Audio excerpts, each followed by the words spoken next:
Microphone would work for you? Hello? Yes. Yeah. I'm actually from Portland, Oregon, from the United States. And this is my second time in Paris. I was here about 10 years ago. And I was very excited about the opportunity to come back. So what brings you to the Open World Forum, especially in this context where there's not a lot of women, right? So no, there's not. We're very pleased to have you here. And so you've been involved in some open data initiative since 2005, right? Yes, open data initiatives. Yes. Open source software. TriMet has a lot of experience with using open source software. And I was here today to share with everyone examples of the benefits that we've seen from open source data. Open data and open source software. So in which company or which context did you started with this initiative, Open Data Initiative in 2005? What was the project based on? The project really initiated with our real-time data. We have GPS on board all of our buses, and we produced an API or access to the data that developers started using. And I think in 2005 we saw our first 2 third-party applications that were using both our real-time data and information and our schedule information. And it just quickly grew from there. Now we have over 50 applications that use our open data. And what are the concrete applications? Can you tell us more about the context? What's the company you started to work with and how it grows progressively, maybe? We work with a lot of the third-party developers and the community of developers that are in Portland. Mm-hmm. It's a very active community, and most of the developers are actually users of our transit system.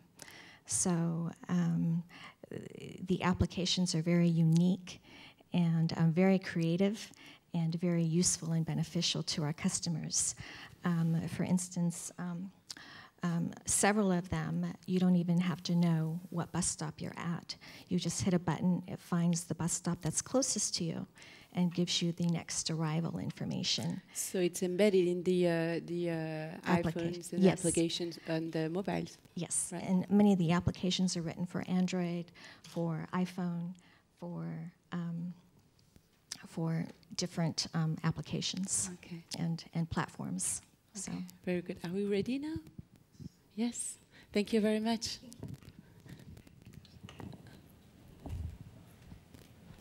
Okay, you will have to use this button next. Okay. Okay. So see it there. Oh, okay.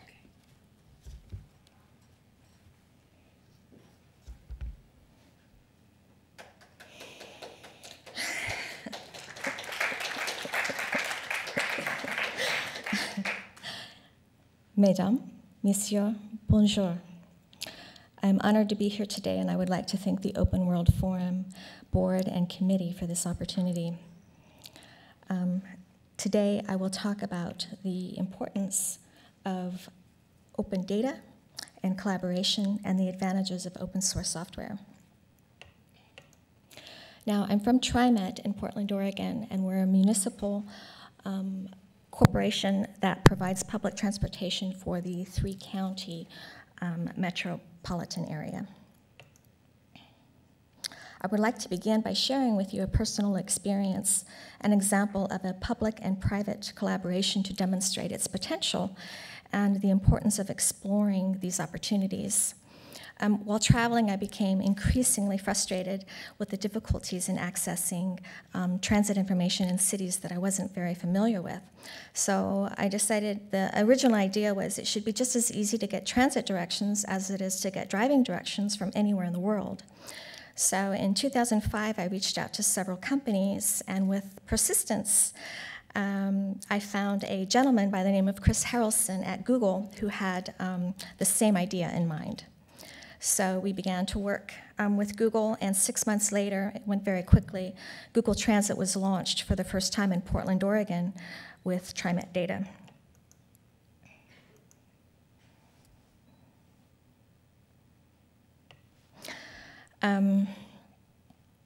Today, Google Transit has launched in over 500 cities worldwide, offering detailed transit information and instructions in addition to driving directions on Google Maps. So this is very beneficial, especially to travelers. Now, I believe that there are two important ingredients that made this project so successful. The first was the development of an open standard for transit data, which enabled wide adoption, and then also a business incentive for transit agencies to export their data in this open standard. This encouraged the adoption. This open standard is referred to as the General Transit Feed Spec, or GTFS. Because agencies make GTFS freely available as open data, it now supports hundreds of applications worldwide, not just Google Transit. And last year, TriMet and several other agencies worked with Google on a new open specification for real-time transit data, not just scheduled. And this information is also very beneficial to our customers, and wide adoption is growing also. This leads to the importance of open data. TriMet has greatly benefited from making its data openly available to the public. At developer.trimet.org, we offer data and resources to software developers to promote the use of transit and information related to transit. We have found that it's important, though, to make access to the data for the developers as easy as possible. Collaborating with this community of software developers has resulted in 50 very useful and popular transit applications for our customers. They have all been developed by third parties, and this is something that TriMet IT does not really have the resources to support. Our core business is not software development, but by making our data open, we are leveraging external resources, bringing benefits to the public. To encourage innovation and give all the developers equal opportunity, we have only 2 criteria for promoting third-party applications at TriMet.org. They must use our resources to discourage screen scraping, and they must work as they say they're advertised. One of the first initiatives that President Obama introduced was an open government initiative. This resulted in data.gov, a resource for software developers and a house for applications in open source software. This movement has spread to many cities, states, and countries, bringing benefits to the public. An example of this is the City of Portland. Our Mayor, Sam Adams, passed a city resolution that increases transparency in government and supports open data and open source software. The city worked with other transit agencies to launch civic apps, a common repository for open data and applications. What's unique about this site, though, is it encourages the general public to submit ideas for useful applications and to encourage the interest in the development of these applications. So today you've all heard about the benefits of open source software, and I would like to share with you an example that illustrates these benefits. For background at TriMet, we intentionally search for open source software alternatives when looking for all software solutions. We compare open source with proprietary software side by side to find the best option that meets our requirements. It's important to realize that not all open source software is the same, just like proprietary, and although the code may be free, there are costs of implementation and support associated with both. It's important to research your risks and alternatives and advantages, such as the license, the strength of the developer community, and support options that are available.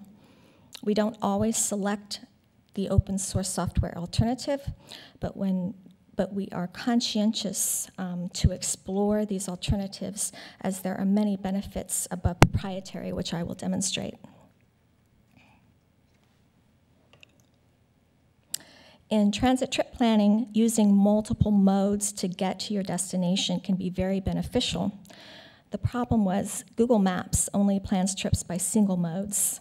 You can only plan a transit trip or a walking trip or a vehicle trip, driving instructions.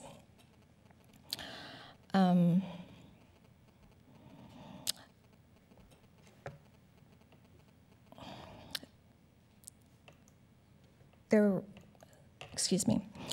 The problem was, though, also Google Transit couldn't do it, and there were a few proprietary solutions that are available on the market, but they were too cost prohibitive for most US transit agencies.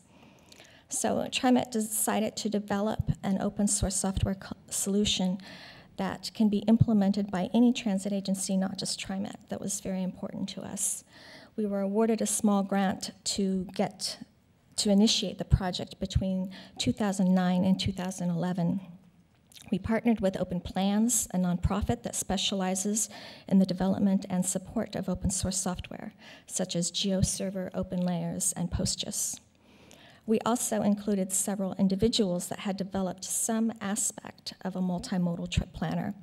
So in essence, we started development with a small core group of developers, and the community grew very, very quickly.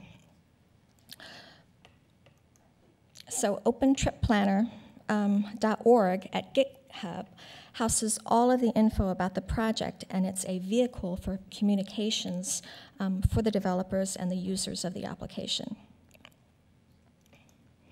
Open Trip Planner also uses all open data. It uses a free elevation data set, transit data in the GTFS format, and OpenStreetMap, which is a worldwide seamless base map that supports multimodal routing. And what it does is it takes all three of these data sets and it creates a very intelligent network graph for trip planning.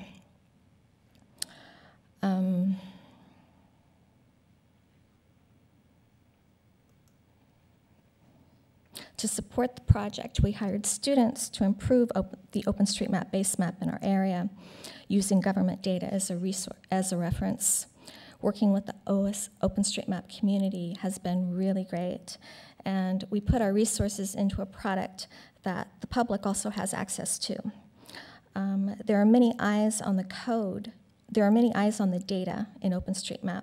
And this is similar to the advantages that you find with open source software, having many eyes on the code. So in summary, we realized significant cost benefits by using open data instead of commercial data. This has facilitated wide adoption. Today, Open Trip Planner has been deployed in over 12 countries, and it has been translated into 14 languages. Also of great importance are the software support options for this application. TriMet officially launched this year, and the new trip planner is capable of planning multimodal trips, which has proven to provide unexpected benefits, such as saving travel times. The new features include being able to plan a bicycle trip, walking trip, or bike to transit, walk to transit. We also include what we call a bike triangle.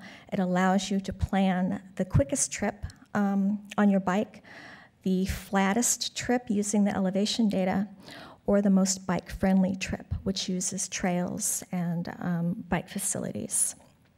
It plans a safer trip in essence. We also have an elevation chart.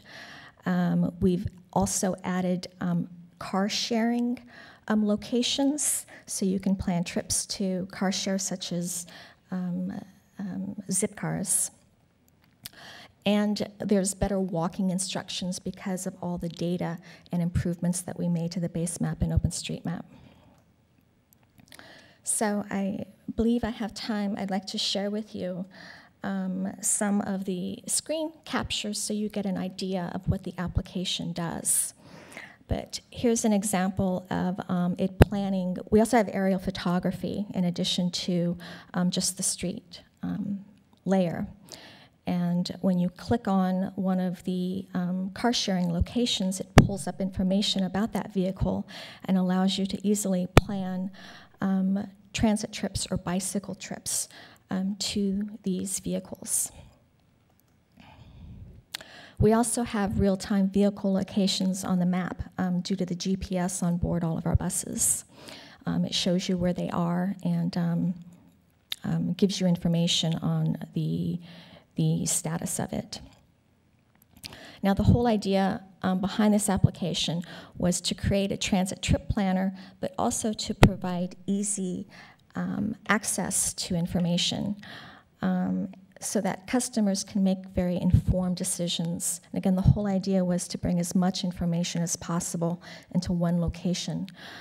Here you see Google Street View. If you click on a stop or an itinerary, it quickly pulls up Google Street View so you can see the surrounding areas. We also have amenities that are listed at all of the stops, which are pulled directly from our database. Now here's an example of bicycle trip planning, bike-friendly trips. It's showing you how to get from point A to point B, and on the triangle you select bike-friendly trips. And you'll see if you choose a quickest trip on the bicycle trip planner, it's going to route you a different way and get you there faster. Here's an example of one of the advantages of the multimodal trip planner. In this instance, we're planning a trip from one city hall to another, from Beaverton City Hall to Hillsborough City Hall. And if you plan just transit only, you get there in 51 minutes. If you plan transit to bike trip planning, it reduces the time to 36 minutes because the algorithm is very smart. It will go out and find the most efficient stop for you to bike to get to your destination the fastest. And just some examples of contributions from the developer community. They come in all the time. Most recently, a developer submitted code that allows you to plan trips with detailed elevator information. So this is planning a trip to our zoo, and there's an elevator, and the instructions, detailed instructions actually tell you to take the elevator to level 1 and to get off. So this is also a good example of using open data and the OpenStreetMap because we were able to go into the data set and add in this information so that the software can take advantage of it. So I hope I have adequately demonstrated the power of open data, collaboration, and open source software. Thank you. Merci. Thank you very much. Thank you very much. Donc cette journée touche à sa fin avec le dernier panel de notre journée qui rejoint le début de la journée, à savoir que il s'intitule DSI Convergence. Et nous allons à présent revenir sur les points de vue des utilisateurs de solutions open source. Donc cet après-midi s'est tenu le CIO Summit, qui est un think tank dédié aux DSI d'entreprise pour la plupart. Et il y a eu également DSI Région, qui est un retour d'expérience positif sur des DSI des collectivités et qui a rassemblé ces DSI sur des questions de déploiement et de mutualisation, de co-investissement pour débattre et partager des déploiements réussis. Donc, pour ouvrir cette convergence entre le CIO Summit et DSI Région, j'ai le plaisir d'accueillir François Elie, qui vient nous parler des enjeux du logiciel libre et de la mutualisation, s'il est ici. Et sinon, on va s'octroyer un petit break de 5 minutes et puis on reprendra quand il sera présent.